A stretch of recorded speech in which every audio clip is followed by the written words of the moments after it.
If I had my life to live over again, I would have made a rule to read some poetry and listen to some music at least once every week. A man who dares to waste 1 hour of time has not discovered the value of life. The love for all living creatures is the mobile attribute of man. Ignorance more frequently begets confidence than does knowledge.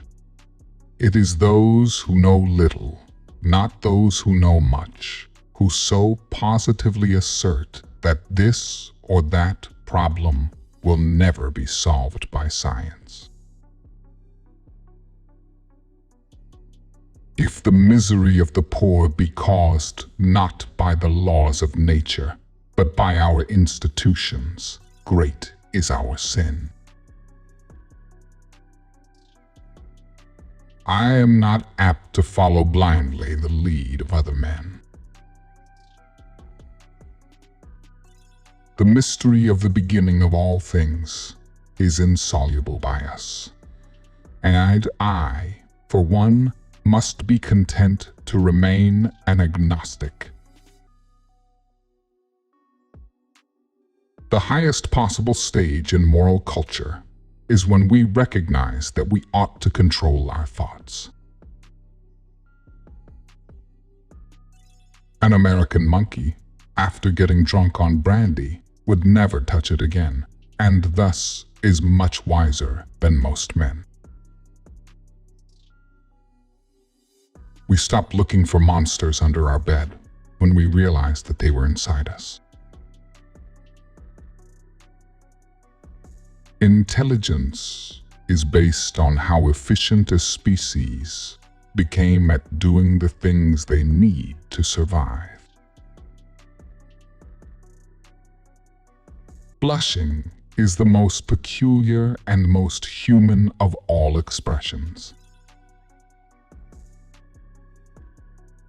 We must, however, acknowledge, as it seems to me, that man, with all his noble qualities, still bears in his bodily frame the indelible stamp of his lowly origin.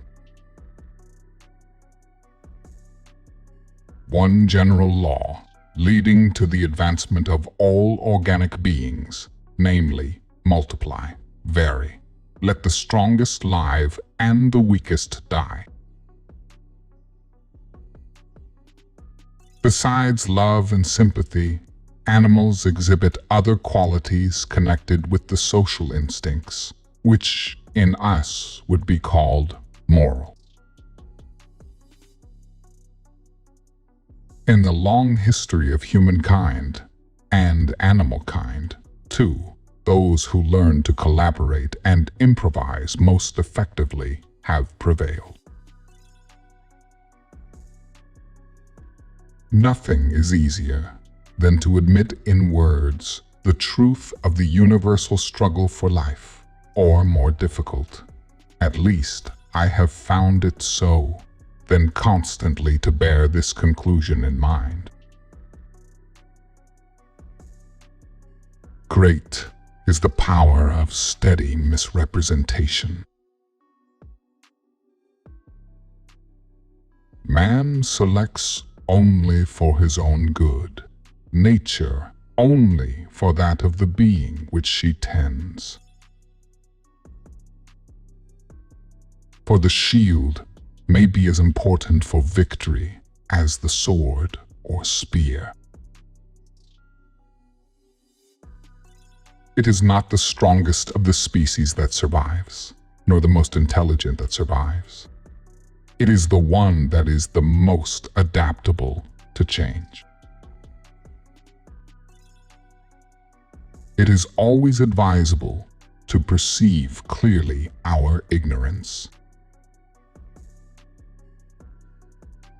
To kill an error is as good a service as, and sometimes even better than, the establishing of a new truth or fact.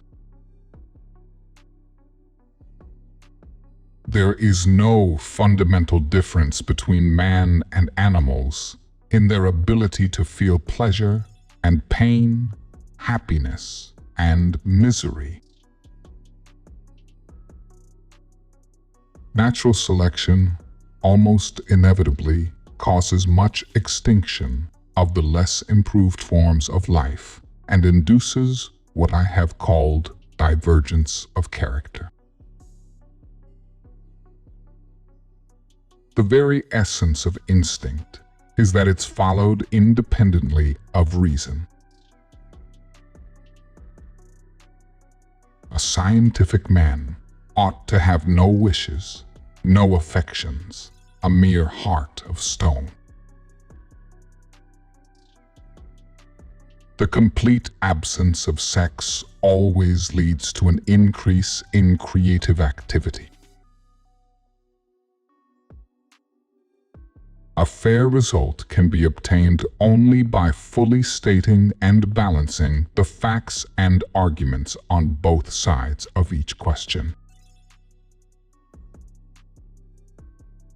I have always maintained that, excepting fools, men did not differ much in intellect, only in zeal and hard work, and I still think there is an eminently important difference. Our descent, then, is the origin of our evil passions. The devil under the form of a baboon is our grandfather. The power to charm the female has sometimes been more important than the power to conquer other males in battle.